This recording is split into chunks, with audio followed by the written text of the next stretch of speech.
മറ്റൊരു വാർത്ത എന്ന് വെച്ചാൽ ഈ പശ്ചിമ ബംഗാൾ മുഖ്യമന്ത്രി മമതാ ബാനർജി സുപ്രീം കോടതിയിൽ നേരിട്ട് ഹാജരായി വാദിച്ചതിനെതിരെ ഇപ്പോൾ കോടതിയിൽ ഒരു ഹർജി വന്നിട്ടുണ്ട്.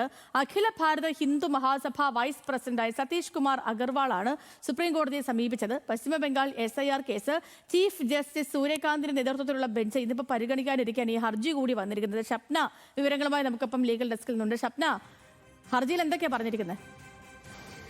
സേതു, ഈ കഴിഞ്ഞ ദിവസം അതായത് ഫെബ്രുവരി 4-നാണ് മമതാ ബാനർജി നേരിട്ടെത്തി ഈ അപൂർവമായ ഒരു സംഭവം സുപ്രീം കോടതിയിൽ ഉണ്ടായത്. കാരണം ഒരു മുഖ്യമന്ത്രി, ഒരു സംസ്ഥാനത്തെ മുഖ്യമന്ത്രി നേരിട്ടെത്തി ആ സംസ്ഥാനത്തിൻ്റെ കാര്യങ്ങൾ കോടതിയിൽ വിശദീകരിക്കുകയും അതോടൊപ്പം തന്നെ നേരത്തെ നിയമബിരുദം നേടിയ മമത അഭിഭാഷക കോട്ട് അണിഞ്ഞാണ് കോടതിയിൽ എത്തുകയും ഒക്കെ ചെയ്തിരുന്നത്.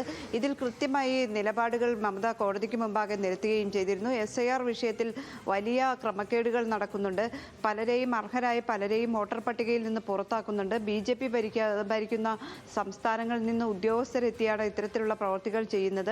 തെരഞ്ഞെടുപ്പ് കമ്മീഷനോട് പലതവണ ഇത്തരം കാര്യങ്ങൾ ആവശ്യപ്പെട്ടിട്ടും തെരഞ്ഞെടുപ്പ് കമ്മീഷൻ അതിൽ നടപടി സ്വീകരിക്കുന്നില്ല തുടങ്ങിയ കാര്യങ്ങൾ മമത കോടതിയെ അറിയിച്ചിരുന്നു. ഇതുമായി ബന്ധപ്പെട്ട് തെരഞ്ഞെടുപ്പ് കമ്മീഷനും കോടതിക്ക് മുമ്പാകെ സത്യവാങ്മൂലം സമർപ്പിക്കുകയും ചെയ്തിരുന്നു.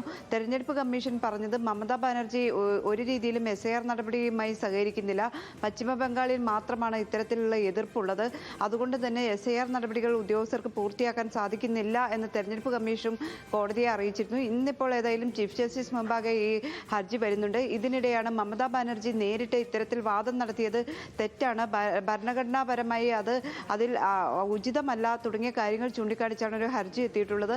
അതുകൊണ്ട് തന്നെ ഏതെങ്കിലും തരത്തിൽ കോടതിയെ സ്വാധീനിക്കാനോ അല്ലെങ്കിൽ ഒരു മുഖ്യമന്ത്രി തന്നെ നേരിട്ട് എത്തുന്നത് ശരിയല്ല.